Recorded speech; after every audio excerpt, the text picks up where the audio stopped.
Um, and I just wanted to add to what I saw, what I see, Zakai, as far as, you know, the I like to call them the different Hebrew tribes or whatever, you know, and the kingdom of Yah, is that there's no ties, you know, the kingdom of Yah, where the pioneers, Abba Ben Ami and the pioneers, they separated from all governments. They separated, they didn't depend on nothing anymore. They depended on Yah, Yisrael. That was it. They just depended on Yah, Yahweh. They was reading the Torah, they was reading the Tanakh, and they was studying, you know, the New Testament, and that's what they was going by. And they took a move that I haven't seen anybody do.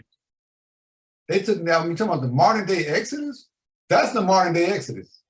Yes.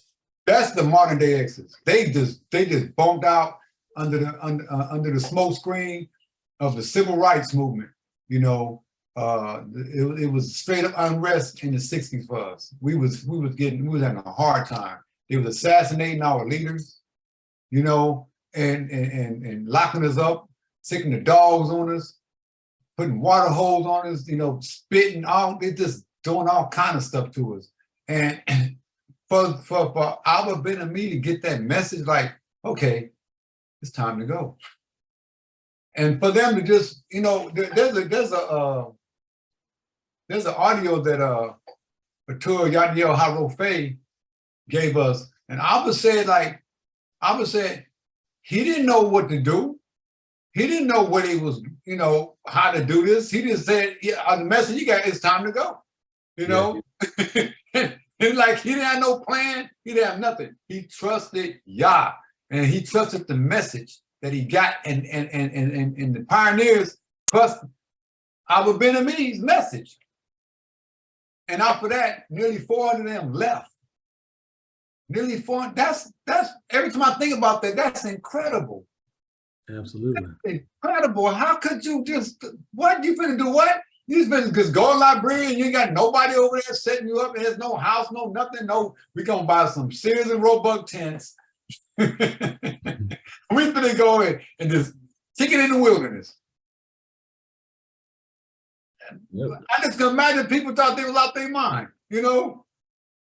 Absolutely. But it didn't matter what people think. What mattered was that the Creator spoke, Abba listened, the people heard it, they have heard to it, and look where we are right now.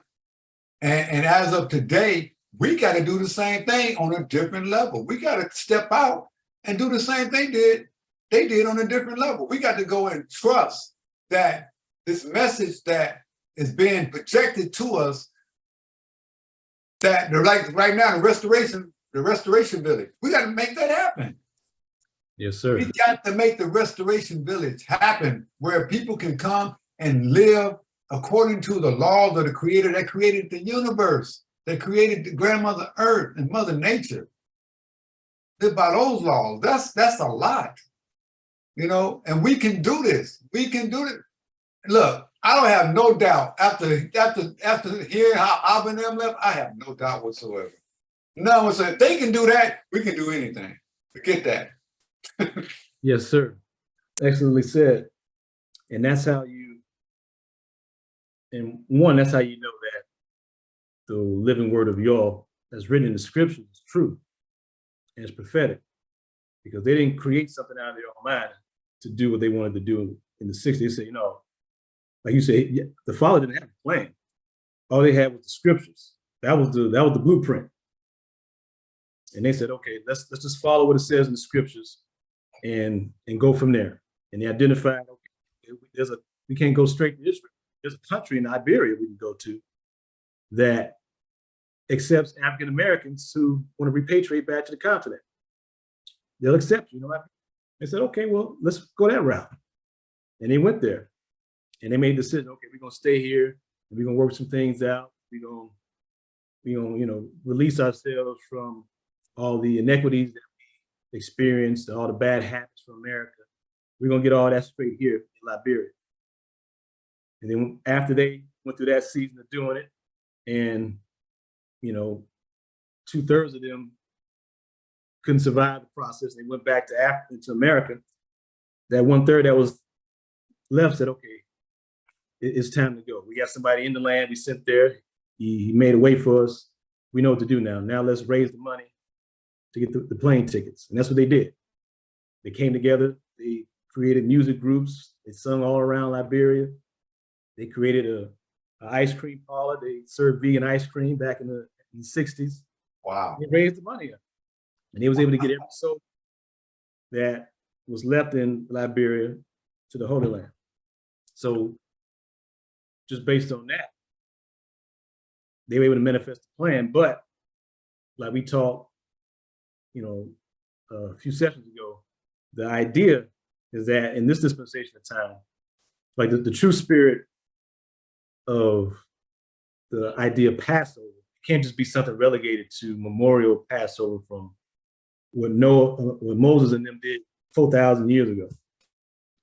It has to be a testimony we have today of what y'all did for us in this dispensation of time, of redeeming us from this, wicked, hellish environment to an environment that we create that identifies itself as being pleasing unto y'all. We have to have a testimony today. So the scripture said you can't rely on that testimony from 4,000 years ago anymore. You got to have a living testimony now. Have you identified yourself as being saved from one environment to the next, and now you are living according to Yah's instructions? Is that your testimony right now? If it's not, you have to come to terms with where you at spiritually with y'all, because there's a specific plan in place that we have to adhere to prophetically in order to receive blessings unto the Creator. So that's the plan.